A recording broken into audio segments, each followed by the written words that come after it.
దేవుడు అనుగ్రహిస్తున్నటువంటి మహిమను పొందలేకపోతున్నటువంటి మనకు దేవుడు మార్గములు చెరిపేసుకున్న మనకు మరి మార్గాన్ని చూపించి, తన మాటల ద్వారా మనకెన్నో విలువైన సత్యాలను మనకు నేర్పి, ఆ నిత్య జీవానికి నడిపించాలన్న తపన, మనలందరినీ ఆ పరలోకానికి నడిపించాలన్న తపన ఈ సువార్త. అంటే మన జీవితాలు నశించిపోయాయి. మరి నశించిపోయినటువంటి మన జీవితాలను రక్షించేదే సువార్త. నిజంగా ఈ సువార్త ఒక మాటలో చెప్పాలంటే, మనుషులమైన మనకే అవసరం. కానీ బైబిల్‌లో కొన్ని మాటలు చదువుతున్నప్పుడు, ఆ మాటలు చదువుతున్నప్పుడు ప్రకృతికి కూడా సువార్త అవసరమన్నట్లుగా మనకు కనపడతది. ఒకసారి ఆ మాటలు మనం బైబిల్‌లో చూద్దాం ఒకసారి. మార్కు రాసిన సువార్త 16వ అధ్యాయము 15వ వచనం. ఏవండీ ఈ పాఠంలో చాలా రెఫరెన్స్‌లుంటాయి. కొంచెం త్వరగా తీసి చదివేవాళ్ళు చదవండి, రాసేవాళ్ళు చక్కగా రాసుకోండి. మీకేమైనా డౌట్స్ వస్తే సైడ్‌కి రాసుకోండి.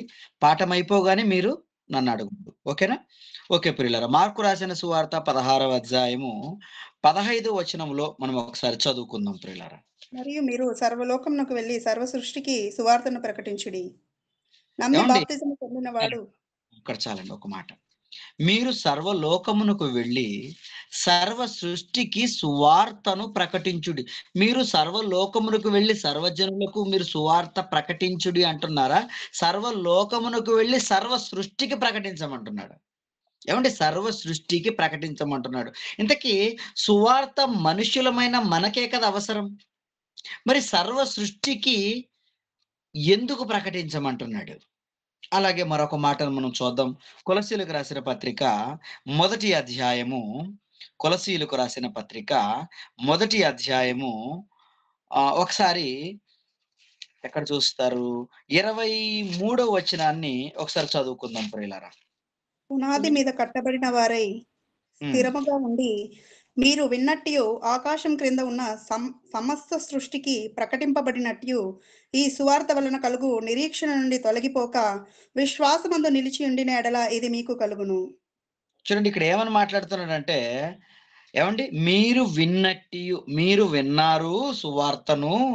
అలాగే ఆకాశము క్రింద ఉన్న సమస్త సృష్టికి ప్రకటింపబడినట్టియు అంటున్నాడు. ఏవండీ మనం విన్నాము. ఇదిగో మనుషులందరం వె వె ఏవండీ మనందరి చెవుల్లోకి సువార్త పడుతుంది. ఇప్పుడు ఇక్కడ ఏం మెన్షన్ చేస్తున్నాడంటే, ఆకాశము క్రింద ఉన్న సమస్త సృష్టికి ప్రకటింపబడినట్టు అంటే, సృష్టికి కూడా ప్రకటింపబడుతుందా సువార్త? ఇక్కడ మనకు ఏవండీ డౌట్ రావాలి.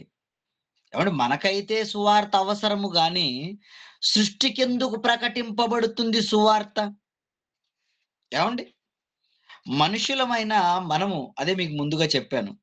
మనము దారి తప్పాము. మనకవసరము సువార్త.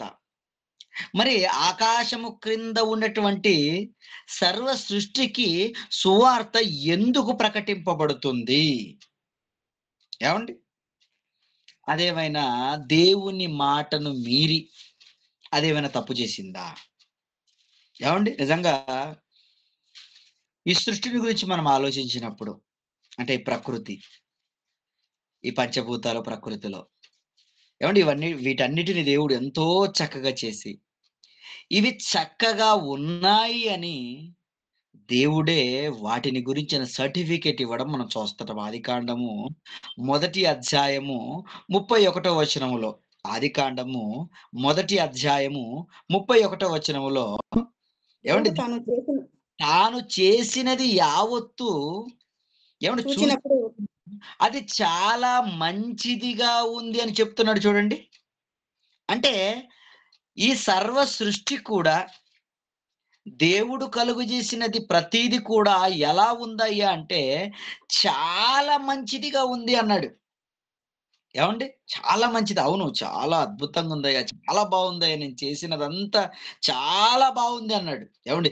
చేసినదంతా కూడా మంచిదిగా ఉంటే, మరి మంచిగా ఉన్నదానికి సువార్తెందుకు? అసలు ప్రకృతిని దేవుడు ఎందుకు చేశాడు? ఏవండీ? ఇలా మనం ఆలోచిద్దాం. ప్రకృతిని దేవుడు ఎందుకు చేశాడు? ఏవండీ? నింగి, నేల, నీరు, నిప్పు, గాలి ఈ పంచభూతాలు మనం అనుకుంటే ఇక ఏమండి ఆకాశములో ఎన్నెన్నో ఉన్నాయి. భూమి మీద ఎన్నెన్నో మనకు సేవలు అందించటానికి ఇవెన్నెన్నో ఉన్నాయి. ఈ పంచభూతాలన్నీ ఈ సర్వ సృష్టి కూడా ఎందుకోసం చేయబడిందయ్యా అంటే, అది కేవలం దేవుని పిల్లలమైన మన కొరకే. ఏవండి? అందుకనే హెబ్రీయులకు రాసిన పత్రికలో మొదటి అధ్యాయములో 14 వచనములో ఆయన మాట్లాడుతూ, హెబ్రీయులకు రాసిన పత్రిక మొదటి అధ్యాయము ఏవండి? 14 వచనములో మనం చదువుకున్నప్పుడు, వీ వీరందరూ ఎవరు వీరందరూ? ఇదిగో నింగి, నేల, నీరు, నిప్పు, గాలి ఈ సర్వ సృష్టిలో ఏవేవైతే ఏ వస్తువులనైతే దేవుడు చేశాడో అవన్నీ ఊరకనే చేయబడలేదు. ఏవండి? మన కళ్ళ ముందు ఎన్నెన్నో కనిపిస్తాయి గదా! అవన్నీ ఊరకనే లేవండి. మన కొరకే సృష్టింపబడ్డాయి. ఏదో విధంగా మనకి సహాయం అవుతాయవి. సహాయపడతాయవి. అందుకనే వీరందరూ రక్షయ అను స్వాస్థ్యము పొందబోవు వారికి పరిచారము చేయుటకై వచ్చిన పంపబడిన ఆత్మలు కారా అంటాడక్కడ. ఏవండి? అంటే ఈ దేవదూతలంతా ఏవి దేవదూతలు? ఇదిగో నింగి ఏమనుకుంటున్నారు ఆకాశం దేవదూత. నేల ఏమనుకుంటున్నారు? దేవదూత. నీరు ఏమనుకుంటున్నారు? దేవదూత. సూర్యుడేమనుకుంటున్నారు? దేవదూత. చంద్రుడేమనుకుంటున్నారు? దేవదూత. చెట్లేమనుకుంటున్నారు? దేవదూత. అగ్ని ఏమనుకుంటున్నారు? దేవదూత. ఇవన్నీ దేవదూతలండి.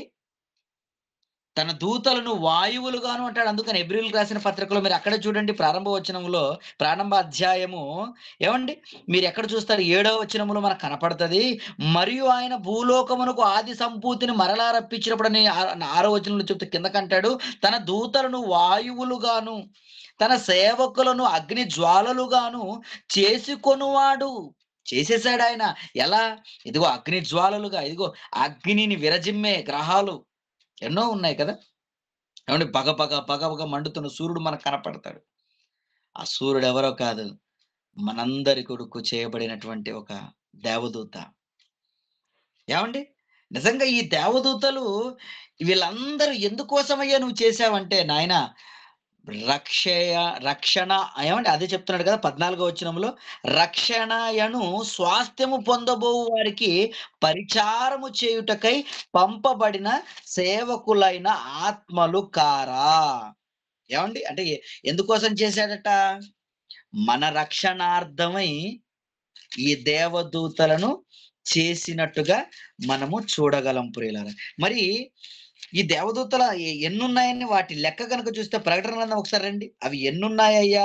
మనకు రక్షణ చేయటానికి దేవుడు ఎన్ని దేవదూతలు చేశాడయ్యా అంటే 5వ అధ్యాయం ప్రకటన గ్రంథము 5వ అధ్యాయం ప్రకటన గ్రంథము 11 వచనములో చివరి మాటను మనం చూస్తే ప్రియులారా అక్కడ వివరిస్తూ నేను చూడగా సింహాసనమును, జీవులను, పెద్దలను ఆవరించి ఉన్న అనేక దూతల స్వరము వినపడెను. వారి లెక్క చూడగా ఎవరి లెక్క? దూతల లెక్క చూడగా కోట్ల కొలదిగా ఉండెను. ఏవండీ ఎన్ని దూతలున్నాయట? కోట్ల కొలదా? మనకర్థం కాలేదండి. నిజంగా దేవుడు ఆలోచించినటువంటి ఆలోచన మన మీద ఎంతలా ఆలోచించాడంటే చాలా ఆలోచించాడండి. ఏవండీ మనకు సేవలందించటానికి అసలు మన పాదం ఎప్పుడైనను రాతికి తగలకుండా వారు నిన్ను చేతులతో ఎత్తి పట్టుకుంటారు. ఎవరు? దేవదూతలండి. ఇదే డైలాగును సాతాను వాడుతది కదా! క్రీస్తు దగ్గర. వాడికర్థమైంది దేవుని యొక్క భద్రతా వ్యవస్థ, దేవుడి యొక్క సెక్యూరిటీ మనిషి మీద ఎలా ఉందో వాడికర్థమైంది. ఈరోజు మనుష్యులముగా మనకర్థం గాలేదు. నాకెవరు లేరు. నన్ను చూసుకునేవాళ్ళు ఎవరు లేరు. నాకు దిక్కెవరు లేరు. నాకే బాధలు, నాకే ఇబ్బందులని ఎవ్వరు లేరని మనం అనుకుంటాము. మన చుట్టూ ఎంత ఫోర్స్ ఉందో మీకు తెలీదండి. యేసుక్రీస్తుల వారిని ఆయన్ని ఏవండీ బంధించేటప్పుడు నిజంగా ఏవండీ పేతురు గారొచ్చేసి ఆ మల్కు అనేవాడి చెవి తెగ నరుకుతాడు కదండీ! అప్పుడు యేసుక్రీస్తు అన్న మాట ఏంటయ్యా? ఎందుకు నరికావు? నాకెవరు లేరనుకుంటున్నావా? ఇప్పుడే తండ్రిని నేను వేడుకున్న ఎడల 12 సేనా వ్యూహముల కంటే ఎక్కువ మందిని పంపి ఉండడా? 12 వ్యూహాలంటే ఒక వ్యూహానికి 6,000 మంది యోధులని మనకు తెలుసు. మనం చదువుకున్న వాళ్ళం గదా! ఆల్రెడీ ఈ మాటలన్నీ మీకు తెలుసనుకుంటాను. అంటే సుమారుగా అక్కడ 12 సేనా వ్యూహాలంటే సుమారుగా 72,000 మంది దేవదూతలు ఏవండీ యేసుక్రీస్తులో ప్రొటెక్షన్ ఉన్నట్లుగా మనం చూస్తాం. ఇంకా ఎక్కువగా అంట. జస్ట్ ఒక మాటగా చెప్తున్నాడాయన. 12 సేనా వ్యూహాల కంటే ఎక్కువ మందిని నా తండ్రి నన్ను పంపించడం నువ్వు అనుకుంటున్నావా అంటున్నాడు. అంటే యేసుక్రీస్తు ఏవండీ వాటిని వినియోగించుకోలేదు. వద్దు మీరు సైలెంట్ ఉండిపోండి అన్నాడు. అంటే ఇది ఎందుకు చెప్పానంటే, ఈ దేవదూతలు కోట్ల కొలదిగా ఉన్నటువంటి దేవదూతలు వీళ్ళెందుకున్నారయ్యా అంటే, మనకు పరిచారం చేయడానికి వచ్చినటువంటి సేవకులైన ఆత్మలు. అందుకనే ప్రకృతిలో మీరు దేన్ని చూడండి, ఒక చెట్టు ఏవండీ మన కోసమే. ఒక జంతువు మన కోసమే. ఒక పక్షి మన కోసమే. భూమి మీద ఎన్ని జీవరాశులున్నాయి. ఈరోజు భూమి మీద ఇదిగో 84 ఏమండి 84,00,000 జీవరాశులున్నాయండి అంటావు కదా! అవన్నీ నీ కోసమేనయ్యా. పని లేక చేయలేదేవి. అందుకనే సామెతల గ్రంథంలో 16వ అధ్యాయం 4వ వచనములో ప్రతి వస్తువును దాని ప్రకారము దేవుడు కలుగజేశాడు అని ఉంటది చూడండి అక్కడ. సామెతల గ్రంథము 16వ అధ్యాయము 4వ వచనంలో ఏవండి? చదవండి ఒకసారి ఎంత బావుంటది ఆ మాట.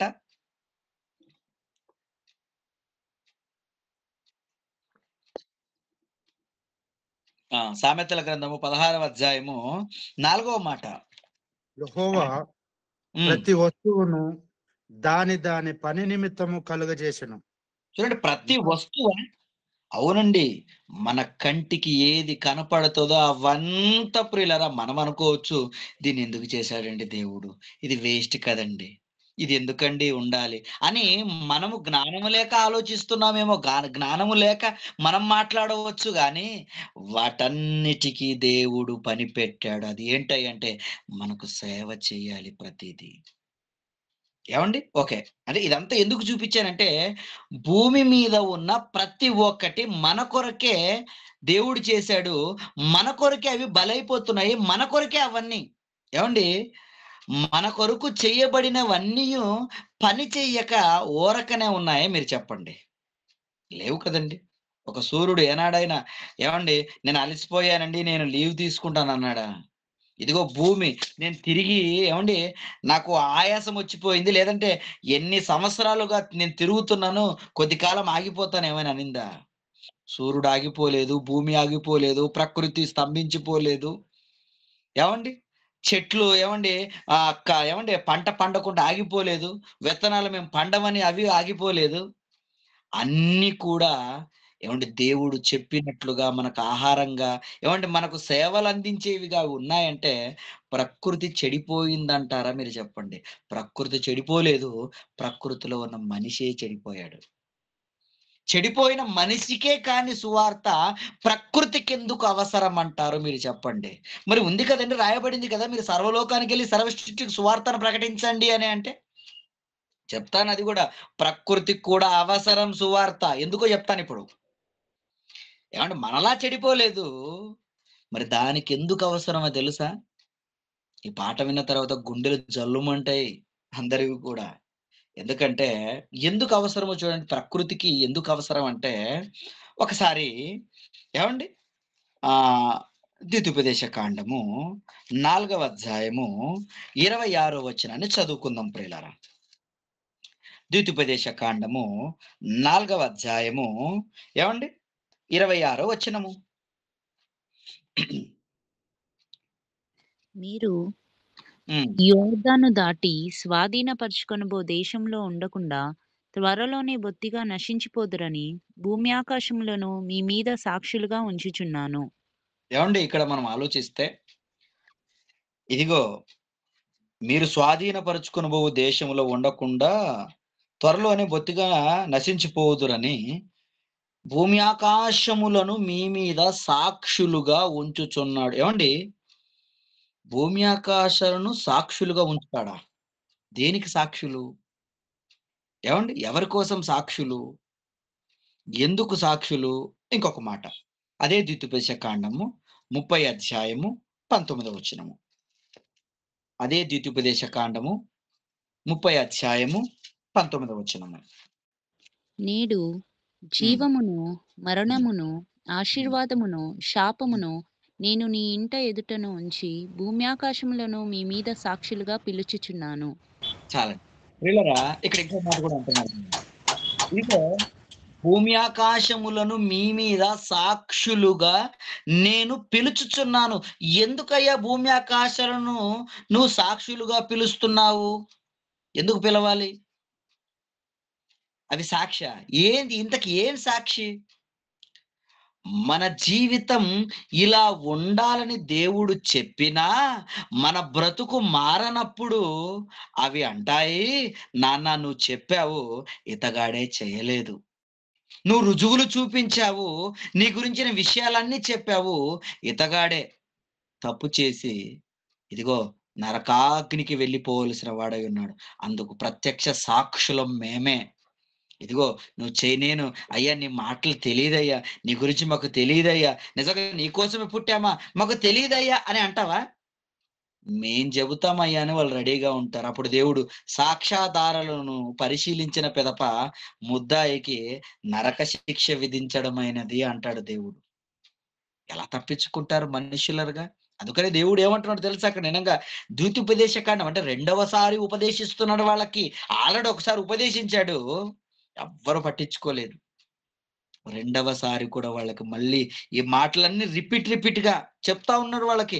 రెండవసారి కూడా ఏమండి ఈ కాండాన్ని ద్వితీయోపదేశ కాండాన్ని రాయిస్తూ, ఇదిగో మీ ఎదుట జీవాన్ని పెట్టాను, ఏమండి ఆశీర్వాదాన్ని మీ దగ్గర పెట్టాను, శాపాన్ని మీ దగ్గర పెట్టాను, ఎంచుకోవలసినది మీరే. లేదయ్యా నాకు శాపమే ఉందయ్యా నా జీవితం అంతా అంటారా? ఒరే ఆశీర్వాదాన్ని కూడా పెట్టాండ్రా, నువ్వు దాన్ని మరి వెతకటం లేదు, దాన్ని చూడటం లేదు, అసలు దాన్ని నువ్వు పొందటం లేదంటే దానికి బాధ్యుడు నువ్వే. నేనైతే పెట్టాడని చెప్పడానికి ఇదిగో సాక్షులు ఉన్నారు రెడీగా. భూమి ఆకాశాలు అంటే భూమి ఆకాశాలు సాక్ష్యం చెప్తాయా? అవి వింటాయా? అవి చూస్తాయా? ఏమండి ఈ మాటలు వింటున్నప్పుడు ఎలా ఉంటుంది మీరు చెప్పండి? ఏంటి భూమి ఆకాశాలు వినగలవా? అవును.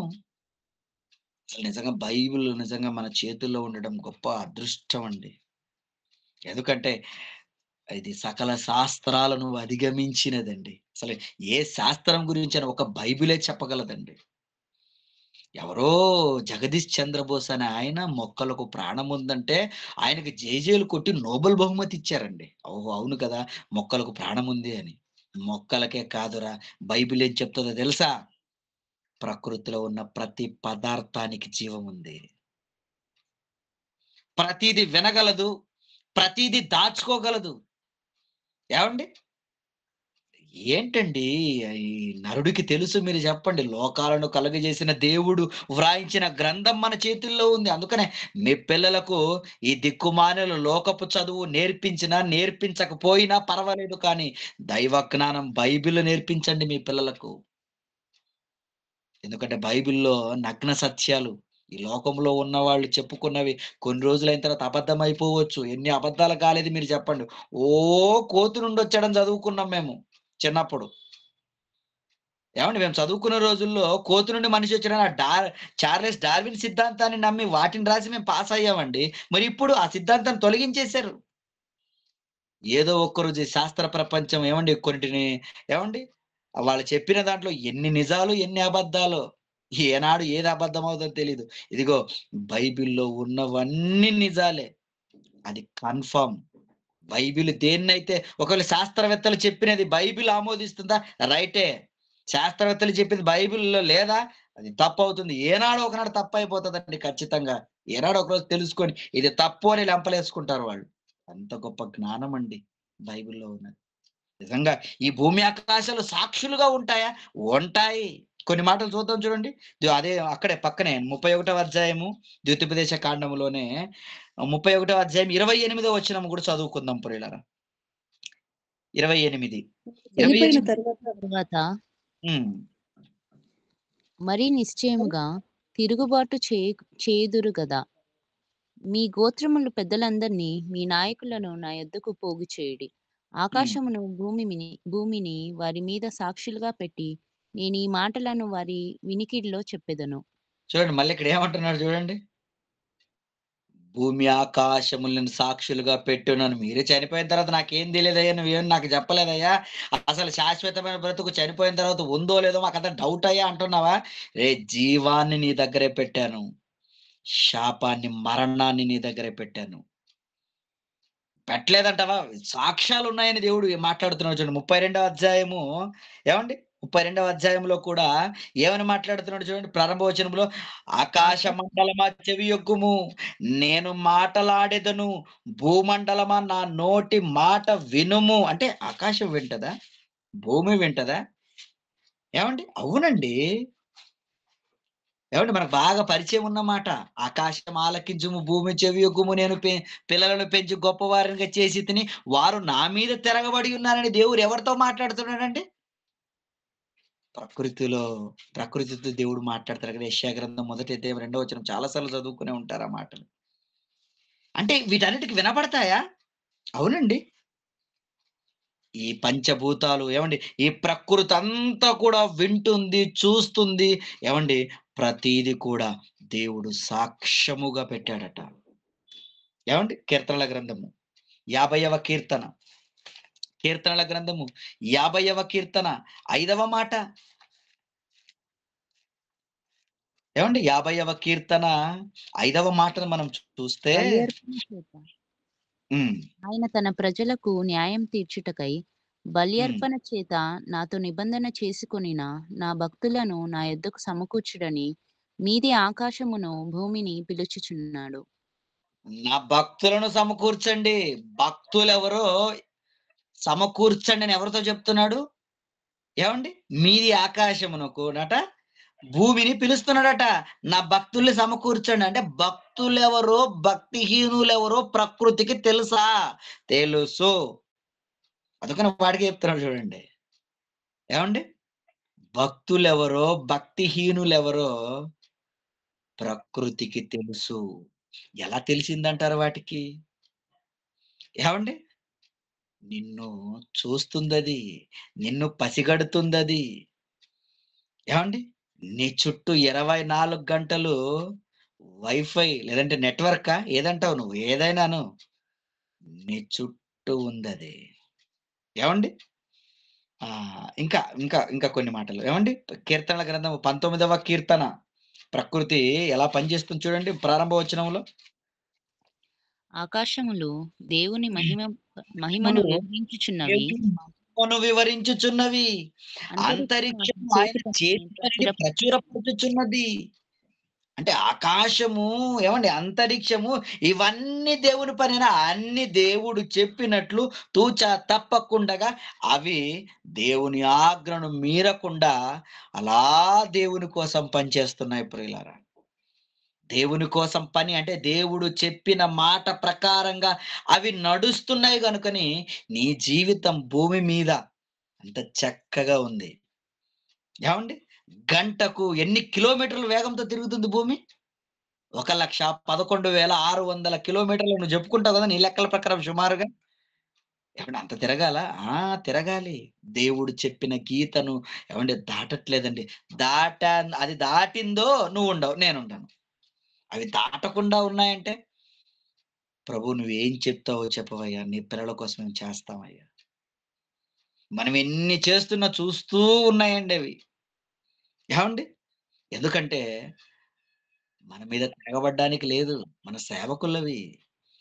భూమికి గాని, ఏవండీ ఈ ప్రకృతిలో గాని దేవుడంటే చాలా భక్తండి వాటికి. అందుకనే ఈ భూమి గురించి ఏవండీ కీర్తనకారుడు మాట్లాడుతూ 76వ కీర్తనకు ఒకసారి రండి ప్రియులారా. 76వ కీర్తన. ఏవండీ 76వ కీర్తన 9వ మాటను ఒకసారి చదువుకుందాం ప్రియులారా. 9వ మాట. దేశంలో శ్రమ నొందిన వారిని అందరినీ రక్షించుటకై న్యాయపు తీర్పునకు దేవుడు లేచినప్పుడు హ్మ్. భూమి భయపడి ఊరుకుండెను. ఏవండీ భూమి భయపడిందా? భూమి భయపడి ఊరుకుందట. ఆయన న్యాయ తీర్పు తీర్చడానికి లేచినప్పుడు భూమి భయపడిందట. ఎందుకు? అమ్మ బాబోయ్! అయ్యగారొచ్చారిక. అయ్యగారి మాటొచ్చిందంటే ఇంకా ఇంకేమైనా ఉందా అని ఏవండీ భూమికి భయమటండి. భూమే భయపడుతుంది. మరి నువ్వు నేను మనుషులం దేవుడా ఎక్కడ ఉంటే చూపించు. ఏవండి ఆయన అసలు దేవుడు అంటే భయపడాల్సింది నిజంగా మనమే ప్రియులారా. కానీ సేవకులు నిజంగా భయపడుతున్నారు. ఆయన పిల్లలమైన మనమే, మన తండ్రెవరో మనకు తెలీదు. దేవుడు ఏవండి నిజంగా ఆయన గురించిన విషయాలు మనకు తెలీదండి. తెలుసుకోవాలన్న కుతూహలం గూడా లేదండి మనకు. భూమి భయపడిందట చూడండి. ఇంకా పక్క అధ్యాయానికి మీరు రండి. ఇంకా ఏమేమి భయపడుతున్నారని చెప్తున్నాడక్కడ. 77వ కీర్తన 16వ వచనంలో కూడా ఏవండి? దేవా 70 కీర్తన 16వ వచనంలో హ్మ్. దేవా జలములు నిన్ను చూచెను. జలములు నిన్ను చూచి దిగులు పడెను. అగాధ జలములు గజగజలాడెను. జలములట దేవుణ్ణి చూస్తే గజ గజ గజలాడుతాయట. భూమి భయపడుతుంది. జలములు మరి అగాధ జలములట. వీటికి ఎవరంటే గజ గజ, దేవుడంటే గజ గజలాడుతాయండి. ఎందుకు? దేవా నువ్వు చెప్పిన పని మేము ఏమాత్రం తప్పకుండా మేము చేస్తున్నామయ్యా. దేవుని మాట అంటే ఎంత భయము చూడండి ప్రకృతికి. ఏవండి? 148వ కీర్తన. 148వ కీర్తన చెప్పారు కదండీ చాలా రెఫరెన్స్‌లు ఉంటాయని రాసుకోండి బాగా. 148వ కీర్తన 8వ మాటను మనం ఒకసారి చూద్దాం ప్రియులారా. అగ్ని వడగండ్లలారా, హ్మ్. హిమమా, ఆవిరి, ఆయన ఆజ్ఞను నెరవేర్చు తుఫాను. అంటే నిజంగా ఇక్కడ ప్రతి ఒక్కరు చూడండి ప్రకృతిలో ఉన్న ప్రతి దాన్ని దేవుడు శాసిస్తున్నట్లుగా, ఆయన ఆజ్ఞాపిస్తున్నట్లుగా ఏవండి ఇక్కడ కనపడుతుంది. ఆయన ఆజ్ఞ ఇవ్వగానే అన్నీ కూడా అలర్ట్. ఓకేనయ్యా. ఓకే. తుఫాను ఎక్కడున్నావు నువ్వు? పలానా దేశం మీదకెళ్ళిపో. ఓకేనయ్యా. నువ్వెప్పుడు జెప్తావో నేను ఎదురు జూసుకుంటూ ఉన్నాను. ఎందుకంటే వీళ్ళు నీ పిల్లలుగా ఉన్నారు కానీ వీళ్ళలో మార్పు లేదయ్యా. ఏమయ్యా నేను వెళ్తానులేయ్యా. మీ మాట కోసం నేను దాక్కొనున్నానయ్యా. లేపేయమంటావా? ఏ పట్టణాన్ని లేపేయమంటారో మీరు జెప్పండని నిజంగా ఏవండీ ప్రకృతి మన కోసం రెడీగా ఉంది చంపేయడానికి తెలుసా మీకు?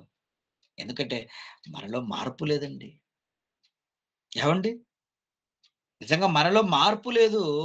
అయినప్పటికీ అవి చూస్తూ ఎంత కోపమొచ్చినా వీడు దేవుని కుమారుడు గనక అక్కడి నుంచి మాటొస్తేనే వీడిని లేపేయాలి. లేకపోతే నేనితని సేవకుడిని. నా యజమానితను. ఏవండీ? నిజంగా ప్రకృతండి మనల్ని ఎంత గౌరవిస్తదో తెలుసా? ఒక చెట్టు నువ్వు ఏవండీ ఆ చెట్టుకి ఆహారం నువ్వెలాంటి వాడైనా సరే నువ్వెళ్లి తెంచుకుంటూ ఉంటే ఊరకుండాలది. "ఏయ్! నువ్వు బాలేవురా నీకివ్వనంటదా చెట్టు? ప్రాణముంది దానికి.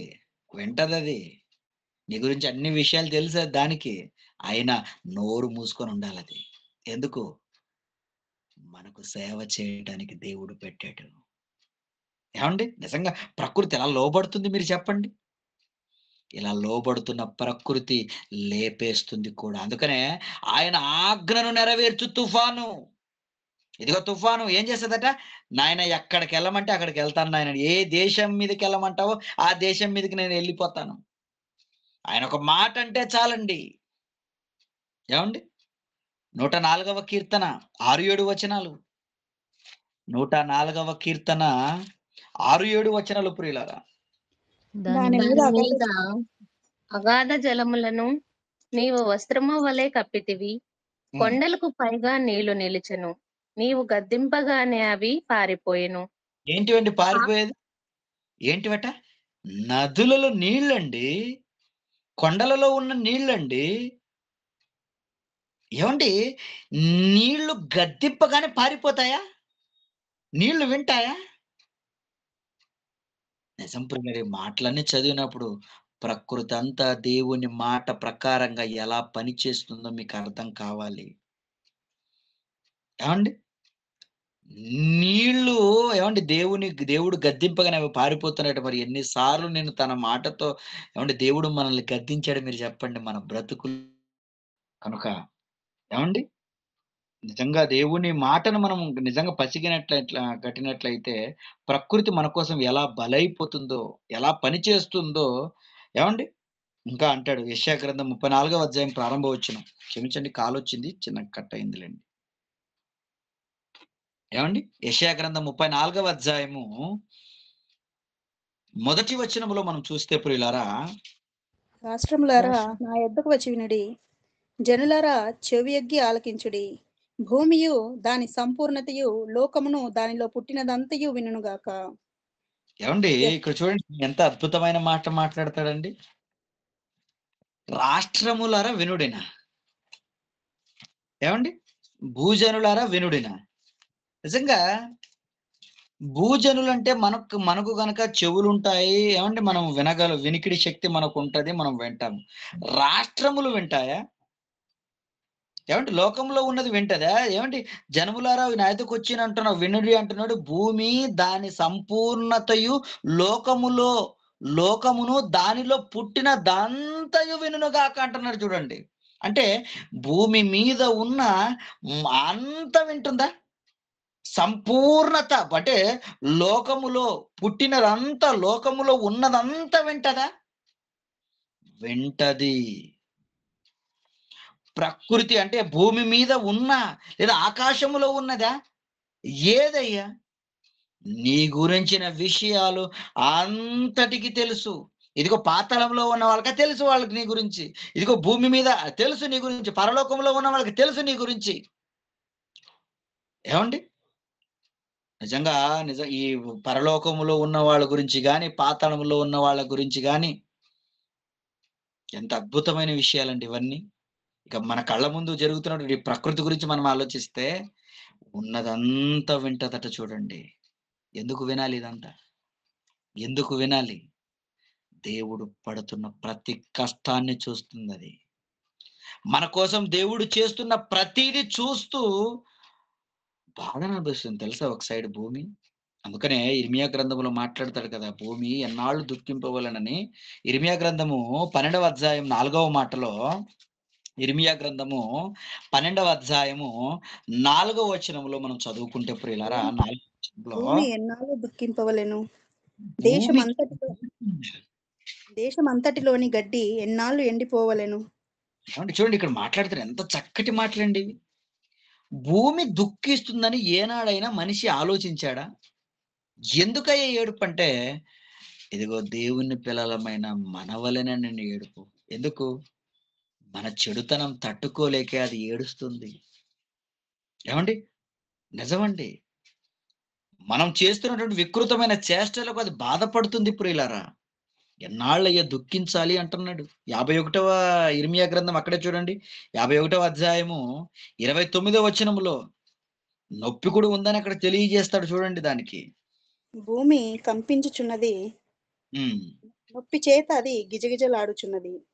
అంటే నొప్పి చేత గిజగిజలాడుతుందా?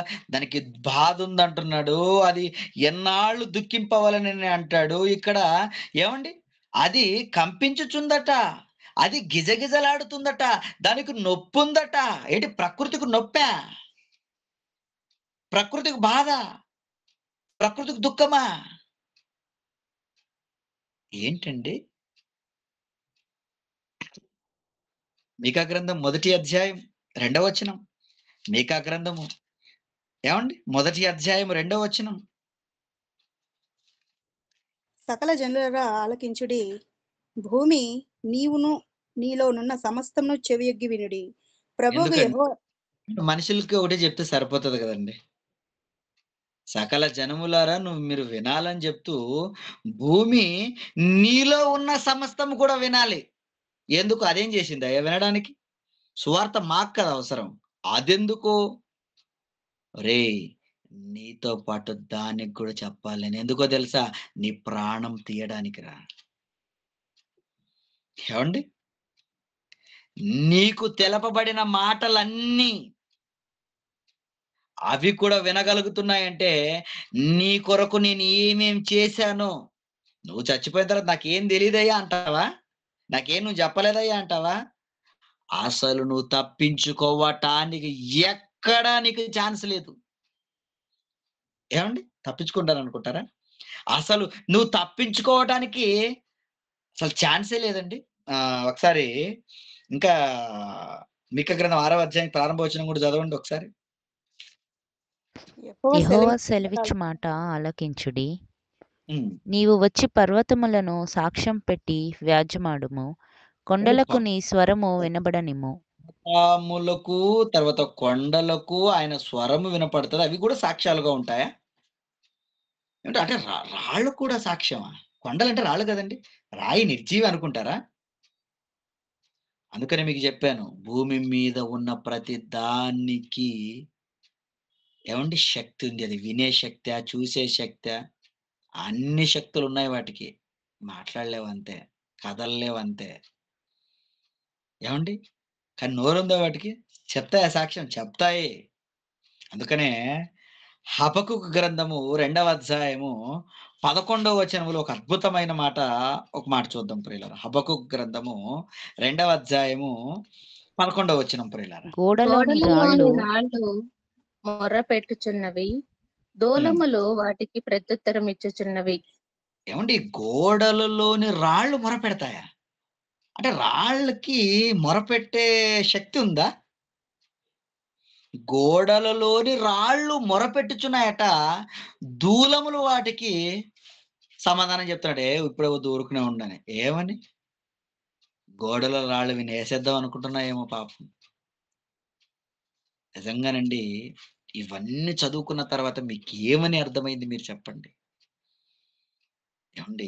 ప్రకృతిలో ప్రతీది కూడా మనల్ని కనిపెడుతుంది. అయినా మన జీవితాలలో మన బ్రతుకులు ఎలా ఉన్నాయంటారు మీరు చెప్పండి? ఒక సీసీ కెమెరా అంటే మీ మీద ఉన్నప్పుడు, మిమ్మల్ని నిఘా చేస్తున్నప్పుడు మీ ప్రవర్తన ఎలా ఉంటది మీరు చెప్పండి? ఇదిగో కంపెనీకెళ్లారు. అక్కడ ఒక సీసీ కెమెరా ఉందని మీకు తెలిసింది. ఎంత జాగ్రత్తగా మీరుంటారు కదండీ! దొంగ పనులు అస్సలు చేయరు గదా! ఖాళీగా ఉండడం కానీ, మాట్లాడడం కానీ. ఎందుకంటే, అయ్యో! అక్కడ ఓనర్ చూస్తున్నాడండి. సీసీ కెమెరా ఉంది కదండీ! రికార్డ్ అయిపోతుందని జాగ్రత్త పడుతుంటారు కదా! అదే మరుగైపోయారనుకోండి, అబ్బా! ఇక మన క్యారెక్టర్ చేంజ్ అవుతుంటది. ప్రియులారా, ఇది మీకు అర్థమైతే ప్రకృతిలో ఉన్న ఏది మనల్ని చూడటం లేదు మీరు చెప్పండి. ఏవండీ? అందుకనే హెబ్రీ గ్రంథకర్త రాస్తాడు 4వ అధ్యాయము. ఏవండీ? హెబ్రీ గ్రంథకర్త హెబ్రీయులకు రాసిన పత్రికలో 4వ అధ్యాయము ఏవండీ? 13వ వచనంలో 4వ అధ్యాయం 13వ వచనం. మరియు ఆయన మరియు దృష్టికి ఆయన కనబడని సృష్టము ఏదియూ లేదు. హ్మ్. మనమెవనికి లెక్క చెప్పవలసి ఉన్నదో ఆ దేవుని కన్నులకు సమస్తమును మరుగులేక తేటగా ఉన్నది. సమస్తము తేటగా అటండి. ఏ ఎలా తేటగా? మొత్తం సీసీ కెమెరాలు ఆయనవి. గోడ కూడా సీసీ కెమెరానే. ఏవండీ? మనం ఎక్కడో తలుపేసానండి ఎవరు లేరండి అంటావా? సీసీ తలుపు ఒక సీసీ కెమెరా. పైన సీలింగ్ ఒక సీసీ కెమెరా. ఏవండీ? భూమి మీద నువ్వు ఏ వస్తువులు నీ దగ్గర ఉన్న అవన్నీ కూడా నిన్ను చూస్తూ ఉన్నాయి. నువ్వు చేస్తున్నదంతా రికార్డింగ్ అవుతుందండి. మన జీవితం ఎలా ఉండాలి మీరు చెప్పండి? అందుకనే దావీదుకి ఇవన్నీ తెలుసండి. నాన్న, నేను కూర్చోవడము, నేను లేవడము. నా ముందు, నా వెనక, నా కుడి పక్కల, నా ఎడమ వైపుల. మొత్తం నీకు తెలుసయ్యా? అవునా? తెలుసా ఎలా? మొత్తం సీసీ కెమెరాలు పెట్టావయ్యా నువ్వు. ఇవన్నీ కనపడుతున్నాయి నాకు. నా జీవితం ఎలా ఉందో, నేనేమో ఎవరు లేరులే, ఒంటిగా ఉన్నానులే, ఇప్పుడు చర్చిలో లేను కదా! అయ్యగారు కూడా లేరు కదా! అంతే కదండీ! మన జీవితం ఎలా ఉంటది? అయ్యగారు ఉన్నప్పుడు ఒకలాగుంటది, అయ్యగారు లేనప్పుడు ఒకలాగుంటది మన జీవితం. సడెన్‌గా అయ్యగారు ఇంటికొచ్చారనుకోండి, "అదేంటి అయ్యగారు అంత సడెన్‌గా వచ్చారు? ఫోను చేసి రావాలి కదా!" ఎందుకు? నువ్వు ఫోను చేసేస్తే మరి మేము కొంచెం రెడీగా ఉంటామనమాట. లేకపోతే అయ్యగారు రాగానే నువ్వేదో సినిమా చూస్తా ఉన్నావనుకో, "ఓహో! నువ్వు ఇలాంటి వాడివా? ఏదో సీరియల్‌లో మునిగిపోయావనుకో, నువ్వు ఇలాంటి దానివా?" అంటే స్వరూపాలు తెలిసిపోతాయి కదండీ! నీ విశ్వరూపం తెలిసిపోతది కదా! అందుకని అయ్యగారు ఏం చేస్తాడు, "వీళ్ళతో ఎందుకురా వచ్చింది బాబు, బాబు మీ ఇంటికొస్తానని" ఫోను చేస్తాడు. ఎందుకండి ఆ ఫోను? అలర్ట్ అవ్వాలి వాళ్ళు. లేకపోతే మళ్ళీ మాట అంటారు. "అయ్యా! నువ్వొచ్చేటప్పుడు ఒక ఫోను చేయాలి కదయ్యా" అంటారు. అంటే మన జీవితం అయ్యగారు చూస్తున్నారనుంది. మనుషులు చూస్తున్నారనుంది. వీళ్ళందరూ చూస్తున్నారని జాగ్రత్త పడుతున్నావు గానీ, దేవుని నిఘా వ్యవస్థ, ఈ ప్రకృతి గురించిన ఆలోచన మనకుందంటారా మీరు చెప్పండి? అందుకనే మనకు చెప్పబడుతున్న ప్రతి మాట దేవుడు వాటికి కూడా వినిపిస్తున్నాడు. నాన్న నువ్వు చెప్పు నాన్న, నువ్వు చెబుతున్నది ప్రతి ఒక్కటి వింటది. ఎన్నిసార్లు వాళ్ళకి చెప్పానో నీ ద్వారా. సేవకులు చెప్తుంటారు, మీరు ఏమని ప్రజలందరూ వింటుంటారా? ఓ ఇక్కడ కూర్చొని ఉంటారు గానీ, ఎక్కడో ఆలోచన ఉంటది. ఇంటి వైపు ఆలోచన, ఇంకో సైడ్ ఆలోచన, ఇంకో సైడ్ ఆలోచన. అందుకని మార్పు ఉండదు చూడండి జీవితాలలో. ఎందుకు మార్పు లేదయ్యా అంటే, వాక్యం వెళ్ళలేదు. ఎందుకు వెళ్ళలేదయ్యా అంటే, నీలో ఉంటే కదా వెళ్ళడానికి. వేరేది నింపుకున్నావు. నిండిన కడువ ఏమంటే వేరే మొత్తం నువ్వు కడవ, ఒక బిందె నిండిపోయింది ఆల్రెడీ. నిండిపోయిన బిందెలోనికి మీరు నీళ్లు పోసారనుకోండి, అదెక్కడ నిండుతది? అన్ని నేలపోతూనే ఉంటాయి. కారణం అది నిండింది ఆల్రెడీ. మరి అందులోకి ఈ నీళ్లు వెళ్ళాలంటే ఉన్నవి ఖాళీ చేయాలి. అప్పుడు ఈ నీళ్లు పడతాయి అందులో. వాక్యం ప్రియులారా, మనలోకి వెళ్లి అది పని చేయాలంటే నీలో ఉన్న చెత్త చెదారం అంతా తీసేయాలి. అందుకని సమస్త కల్మషమును మాని అంటాడు కదా యాకోబు రాసిన పత్రికలో. విర్రవీగుతున్న దుష్టతను మీరు విడిచిపెట్టండి. ఈ వాక్యం మీలో నాటపడాలంటే మొదట మీ పాతదంతా తీసేయండి. ఈ పాతది తీసేసి కొత్తదాన్ని మీ దాంట్లో పెట్టుకుంటే, ఈ క్రొత్తది మీలో పని చేయాలంటే మీరు కూడా కొత్తగా ఉండాలంటాడు. అందుకని యేసుక్రీస్తు ఉపమానం చెప్తాడు కదా! ఏంటి ఉపమానం? క్రొత్త ద్రాక్షారసాన్ని క్రొత్త దాంట్లోనే పోయమంటాడు. ఎందుకు? క్రొత్తదే మరి స్ట్రాంగ్ ఉండేది. పాతది అది పిగిలిపోతది. పాత దాంట్లో మీరు పెట్టుకుంటే పాతది మొదట తీసేయాలి పాతదంతా. పాతదాన్ని పెట్టుకొని మీరు కొత్త నిబంధనలో దేవుని మాటలు వింటామంటే అవి పనిచేయవు. పాతదాన్ని తీసేస్తేనే కొత్తవి పనిచేసేది. క్రీస్తు యేసునందు మనము నూతన సృష్టి, మర్చిపోకండి ప్రియులారా. ఓకే. అంటే ఇది ఎందుకు చెప్పానంటే, ఎందుకు మన బుర్రకి ఈ మాటలు ఎక్కటం లేదు? ఏవండి? ఎక్కాలి ప్రియులారా. మన జీవితాలలో మార్పు రావాలండి. ఎందుకంటే ఈ ప్రకృతి అంతా చూడండి మన మీద ఎలా నిఘాగా ఉంది మీరు చూడండి. రాళ్ళు మొరపెడతాయటండి. గోడలోని రాళ్ళు. యెహోషువ గారు ఏం చేస్తారంటే ఒకసారి, ఏవండి యెహోషువ గ్రంథం ఒకసారి చూద్దాం. 24వ అధ్యాయము. విసిగెత్తిపోయాడండి. ఎన్ని సార్లు ఏవండి ఐగుప్తులో వాళ్ళు ఏవండి వాళ్ళ పితరులు వాళ్ళు ఎన్ని సూచక్రియలు మీరు చేశారు మీరు చెప్పండి. ఐగుప్తు దేశంలో నుండి కానాను భూభాగానికి దేవుడు నడిపించడానికి వాళ్ళ మధ్య చేసినటువంటి సూచక్రియలేంటి, యుద్ధాలేంటి, అద్భుతాలేంటి మీరు చెప్పండి.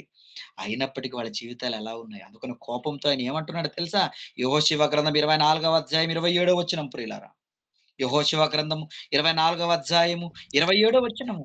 జనులందరితో ఇట్లా నేను ఆ! ఆలోచించుడి, యెహోవా మనతో చెప్పిన మాటలన్నీయు ఈ రాతికి వినబడెను గనుక అది మన మీద సాక్షిగా ఉండును.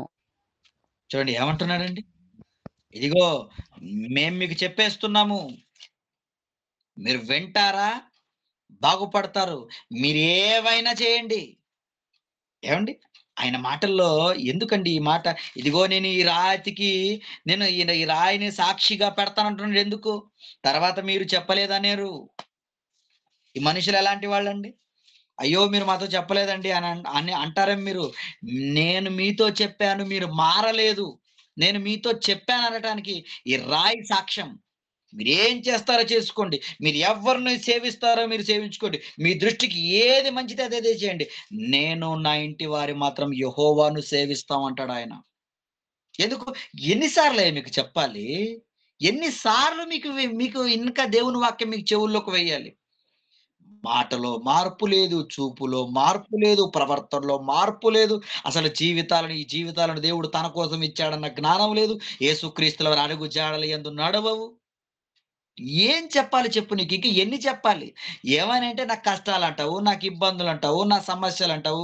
ఓరి నాయన నీకు కష్టాలు పెట్టినది నీ కోసమే. నీ మంచి కోసమే. ఏంటి కష్టాలు మంచి కోసమా? అవును. అది అర్థం కావటం లేదు ఎవరికి ప్రియులారా. నిజంగా ప్రకృతినంతా దేవుడు నిఘా వ్యవస్థగా పెట్టాడు.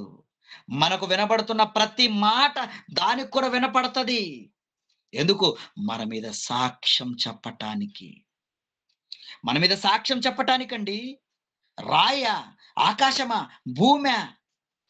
ప్రపంచంలో ఉన్న ప్రతిది అవును అంతా కూడా సాక్ష్యం చెప్తది. ఇంకా ఎంతలా సాక్ష్యం చెప్పి ఉన్నాయి అంటే కేవలం రాయే కాదయ్యా, దూలమే కాదయ్యా, భూమే కాదయ్యా, ఆకాశమే కాదయ్యా, చెట్లే కాదయ్యా, నీళ్ళే కాదయ్యా.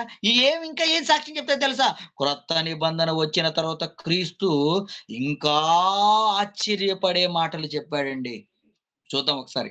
మార్కు రాసిన సువార్త ఏమండి? 6వ అధ్యాయము 11, 12 వచనాలు ప్రియులారా.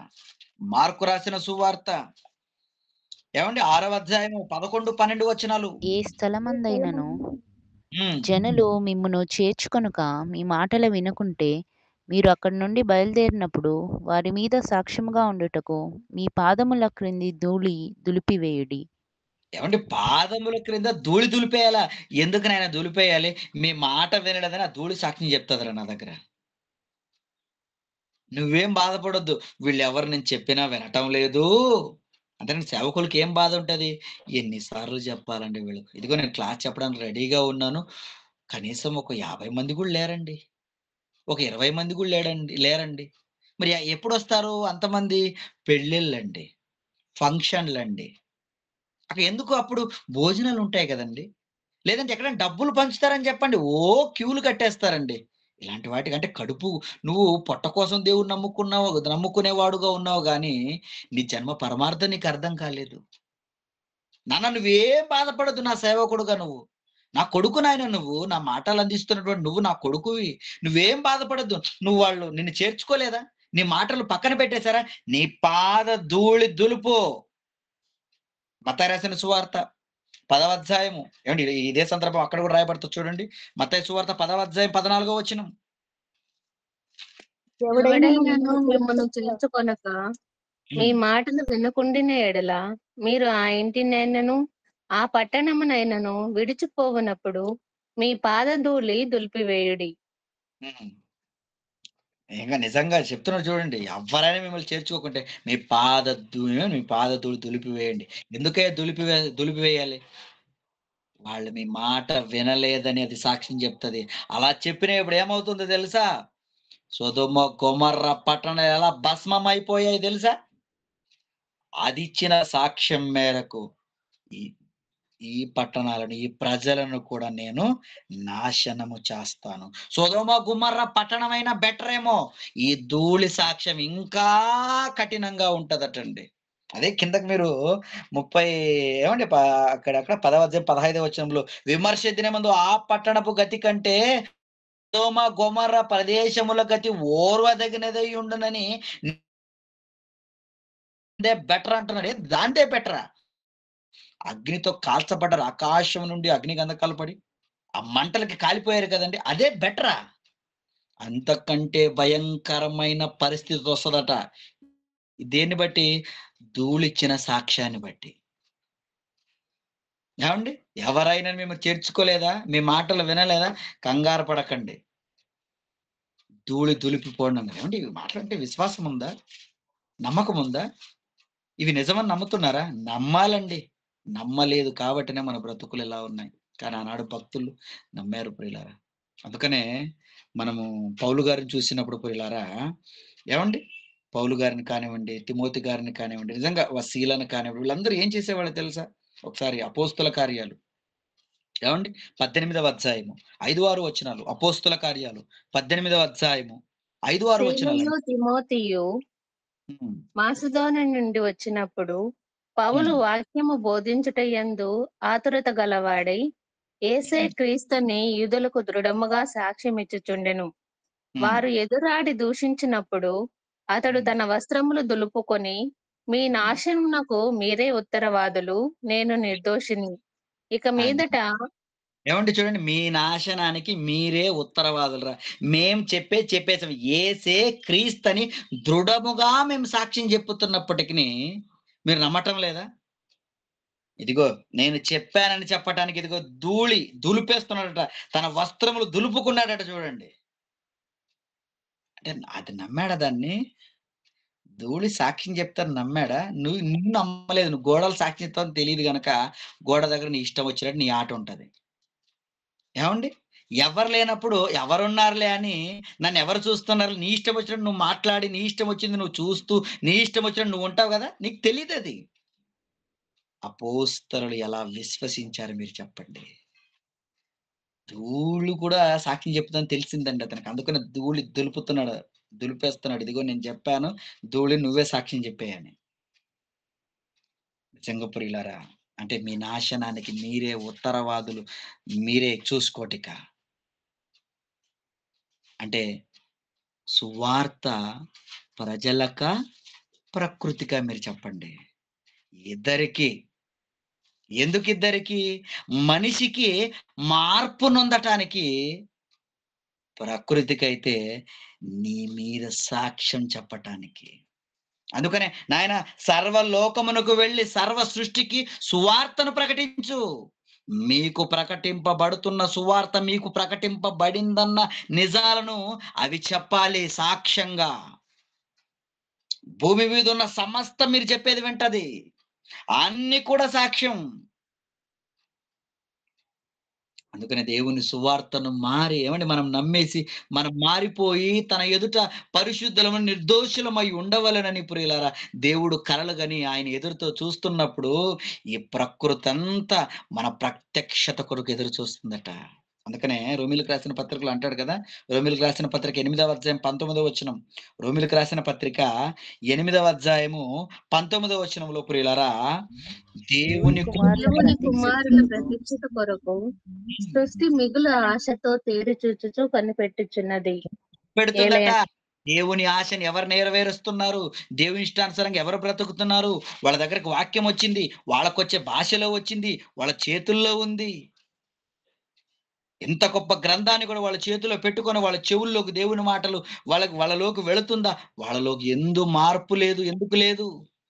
మన ప్రత్యక్షతను కావాలని అవి కోరుకుంటున్నట్టు దేవుని కుమారుల ప్రత్యక్షత. మనము దేవుని కుమారులుగా ఉంటే అవి చూడాలని ఆశపడుతున్నాయటండి. కానీ ఎవరము ఉన్నాం మీరు చెప్పండి? ఏమండి?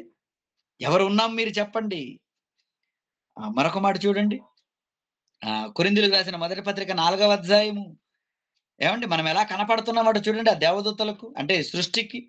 4వ అధ్యాయం 9వ వచనము.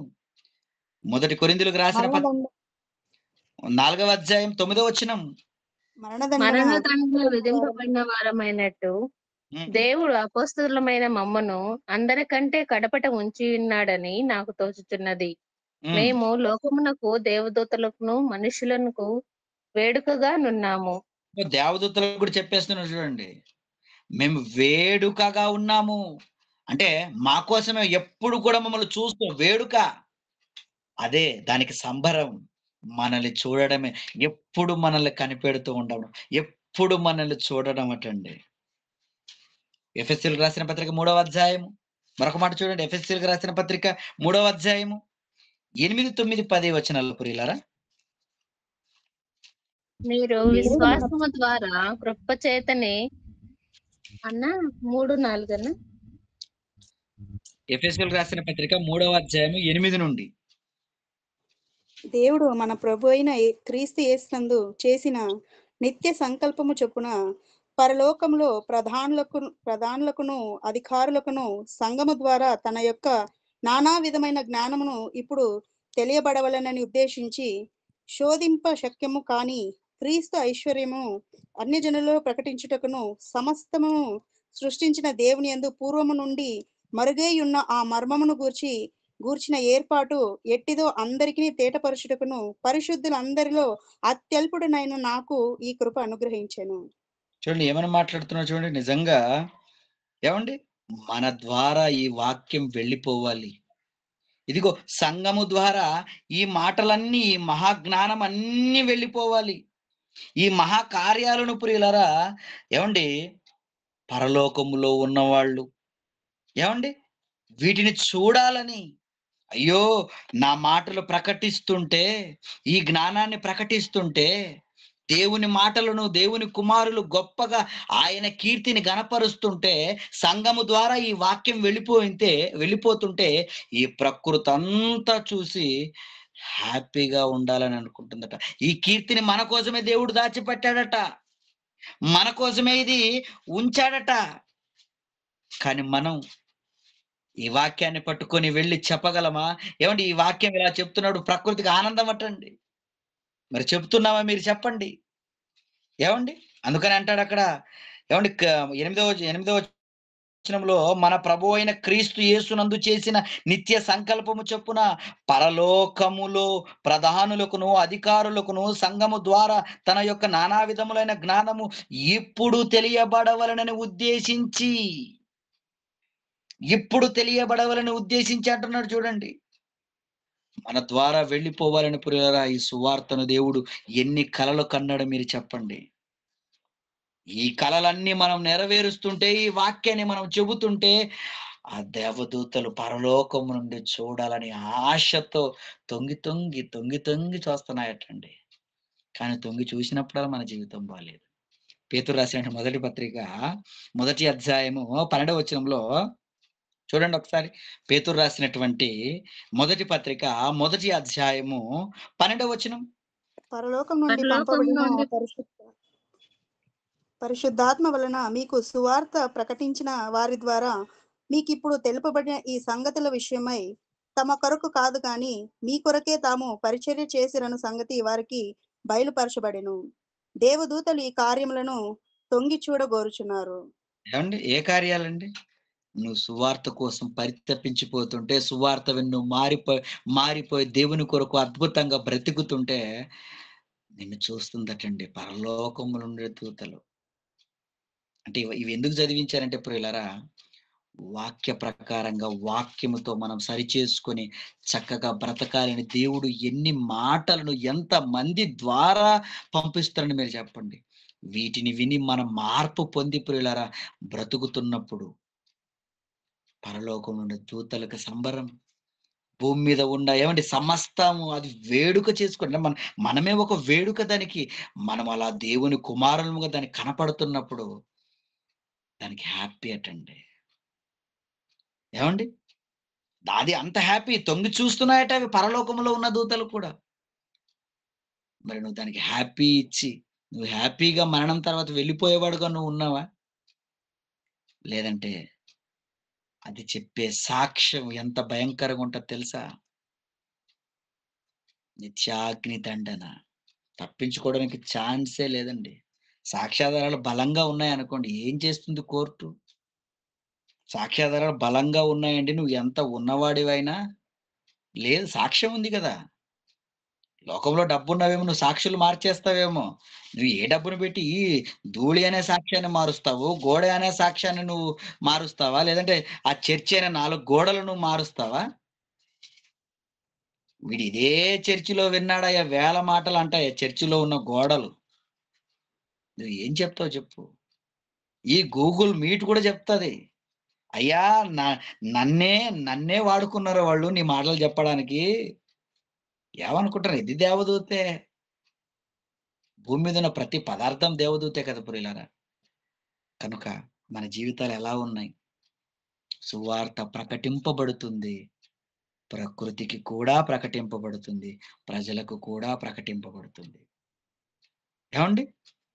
సాక్షార్థమై ప్రకటింపబడుతుంది. అందుకని చివరికి ఒక మాటను చూసి నేను ముగించేస్తాను. ఎందుకంటే టైం 9 అవుతుంది. ఏమండి? మత్తయి రాసిన సువార్త 24వ అధ్యాయము 14వ మాట, 14వ వచనము. మత్తయి రాసిన సువార్త 24వ అధ్యాయము మరి 14వ మరియు వచనం. ఈ రాజ్య సువార్త సకల జనములకు సాక్షార్థమై లోకమంతటను ప్రకటింపబడును. అటు తర్వాత అంతము వచ్చును. చాలండి ప్రియులారా. లోకమందంతట సాక్షార్థమై సువార్త ప్రకటింపబడుతుంది. అందరికి ప్రకటింపబడాలి సువార్త. అంతటను ప్రకటింపబడాలి సువార్త. ఎందుకయ్యా అంతటను? ప్రజలు ఉన్నా లేకపోయినా, ఇదిగో ఆ ప్రాంతంలో ప్రజలు ఉన్నారా, వాళ్ళతో పాటు ప్రకృతి కూడా ఉంది కదా, ఆ ప్రకృతి కూడా సువార్తను వింటుంది. అంతటా ఎప్పుడైతే సువార్త వినపడుతుందో సాక్షార్థమై, అప్పుడు అంతం వస్తుందట. ఇప్పుడు అంతం రాలేదు అంటే, క్రీస్తు రాలేదంటే కారణం ఏంటి? సువార్త ప్రకటింపబడలేదు. అదేంటండి సువార్త ప్రకటింపబడలేదా? ఓ టీవీల ద్వారా, ఏమండి న్యూస్ మీడియా ద్వారా ఎంత వెళుతుంది మీరు చెప్పండి? పేపర్ల ద్వారా, ఏమండి ఎన్ని ఛానల్స్ ద్వారా, నెట్ ద్వారా ఎంత వెళుతుంది సువార్త? ఇంకా వెళ్ళలేదా? వెళ్ళలేదు. మరి వెళ్ళిందంతా భిన్నమైన సువార్తేమో. ఒకసారి కనిపెట్టండి. బైబిల్ మీ చేతుల్లోనే ఉంది కదా! నిజమైన సువార్త వెళ్ళలేదు ప్రియులారా. వెళ్ళితే అంతం రావాలి. క్రీస్తు వచ్చి ఉండాలి. ఎందుకు రాలేదు క్రీస్తు? సువార్త వెళ్ళలేదు గనుక. కనుక ఈ మాటలన్నీ పరిశీలించినటువంటి మీరు, ఇదిగో రాజ్య సువార్త ప్రకృతికా ప్రజలకా అని అంటే, రాజ్య సువార్త మనకే, మనము బాగుపడటానికే రాజ్య సువార్త అవసరము. మరి ప్రకృతికి ఎందుకయ్యా అంటే, నీ తోలు తీసేయడానికి. ఏమండి? మన మీద సాక్ష్యం చెప్పడానికి ప్రియులారా. కనుక ఇంత నిఘా వ్యవస్థ దేవుడు మన మీద పెట్టాడన్నప్పుడు ఎంత జాగ్రత్త కలిగి మన జీవితాలు ఉండాలో ఒక్కసారి ఆలోచించుకొని, సరిచేసుకొని మన జీవితాలలో గొప్పగా బ్రతకాలని ప్రేమతో మీకు ఈ విషయాలు చెప్తూ ముగిస్తున్నాను ప్రియులారా. చిన్న ప్రార్థన చేసుకుందాం. కళ్ళు మూసుకోండి. క్రీస్తునందు మమ్మల్ని మిక్కిలిగా ప్రేమించిన మా ప్రియ పరలోకపు తండ్రి, మీ ఉన్నతమైన, మీ ఘనమైన నామానికి వందనాలు, స్తోత్రాలు. ఇదిగో నాన్న, మరి రాజ్య సువార్త ప్రజలకా, ప్రకృతికని మేము ఆలోచించినప్పుడు నిజంగా చెడిపోయిన మాకే సువార్త అవసరమయ్యా. ఈ సువార్తను ఎంతో మంది ప్రాణ త్యాగాల ద్వారా మీరు మా దగ్గర పెట్టారు. మమ్మల్ని బాగు చేయాలని. మాకే చాలా అవసరం. మరి ప్రకృతికి ఎందుకు వినిపింపజేస్తున్నారంటే, నిజంగా సాక్షార్థమై వినిపింపజేస్తున్నారని ఎన్నో మాటలు గ్రంథంలో మేము చదువుకున్నాం. కనుక వినబడిన ప్రతి మాట, నేర్చుకున్న ప్రతి మాట మేము పెడచెవిన పెట్టకుండా జాగ్రత్త కలిగిన వాళ్ళంగా, భయం కలిగిన వాళ్ళుగా మమ్మల్ని మేము సరిచేసుకుని గొప్పగా బ్రతకటానికి కావలసిన సహాయమును దయచేయండి. ఈ మాటలు విన్న వాళ్ళందరినీ జ్ఞాపకం చేసుకోండి. ఈ మాటలు ఫలించటానికి కావలసిన సహాయమును దయచేయండి. మంచి ఆరోగ్యాన్ని, మంచి ఆయుష్నిచ్చి మీ కొరకు ఇంకా ఉన్నతంగా బ్రతకటానికి కావలసిన సహాయమును దయచేయమని, మరి మీ మాటలు వినిపించినటువంటి శాంపాలన్న గారిని, వారి కుటుంబాన్ని మీరు జ్ఞాపకం చేసుకోండి. అయ్యగారిని మీరు జ్ఞాపకం చేసుకోండి. వారి కుటుంబాన్ని మీరు జ్ఞాపకం చేసుకోండి. ఇంకా మీలో మీ కార్యాలు అద్భుతంగా చేయటానికి, మీ విషయాలు ఇంకా అనేకములు వారు తెలియచేయటానికి కావలసినటువంటి సహాయమును దయచేయమని యేసుక్రీస్తు నామములో ఈ ప్రార్థన మీకు సమర్పిస్తున్నాను తండ్రి.